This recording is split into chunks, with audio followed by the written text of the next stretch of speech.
Welcome students, আমরা ছোট রিলসের মাধ্যমে আজকে শিখে নেব পাস্ট কন্টিনিউয়াস টেন্সের ভয়েস চেঞ্জ অর্থাৎ প্যাসিভ ভয়েস। দেখো, পাস্ট কন্টিনিউয়াস টেন্সে আমাদের অ্যাক্টিভ ভয়েস বা টেন্সে আমরা কি শিখেছি? সরি, হ্যাঁ, সাবজেক্ট, তারপরে ওয়াজার, পাস্ট টেন্সের বি ভার্ব ওয়াজার, ভার্বের সঙ্গে আইএনজি, অবজেক্ট, একদম সোজা। এর প্যাসিভ ভয়েস কি করে করবো? আমরা জানি অবজেক্টটা সবসময় আগে যাবে, সাবজেক্ট পরে যাবে, ভার্বটা ভিতরে যাবে, এটা বারবার বলছি, তোমরা জানো। অবজেক্টটা আগে আনলাম, এখানে ওয়াজার অলরেডি ছিল, ওয়াজার বসিয়ে দিলাম। আর প্রত্যেকবার যেটা বলছি, কন্টিনিউয়াস টেন্স মানেই লিঙ্কার হিসেবে যেটা যুক্ত হবে সেটা হচ্ছে বিং, বিইআইএনজি, বিডব্লিউএন বি না, কিন্তু বিইআইএনজি। তার সঙ্গে আবার ভার্বটা ভিতরে হয়ে গেল বাই প্লাস সাবজেক্ট। একটা উদাহরণ দেখে নিই।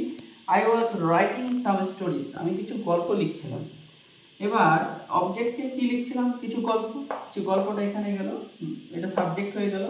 এখানে আই সিঙ্গুলার বলে ওয়াজ বসেছিল, কিন্তু এখানে সাম স্টোরিজ দেখো প্লুরাল। এখানে কিন্তু এটা দেখে দেখে ওয়াজ বসালে হবে না, এটা হলো ওয়ার। তারপরে বিং বসে গেল, ভার্ব হচ্ছে রাইটের ভিতরে রিটেন, বাই প্লাস সাবজেক্ট। এখানে সাবজেক্ট আই ছিল, তাহলে বাই আই হবে? হবে না, কারণ সাবজেক্ট বলে আই ছিল।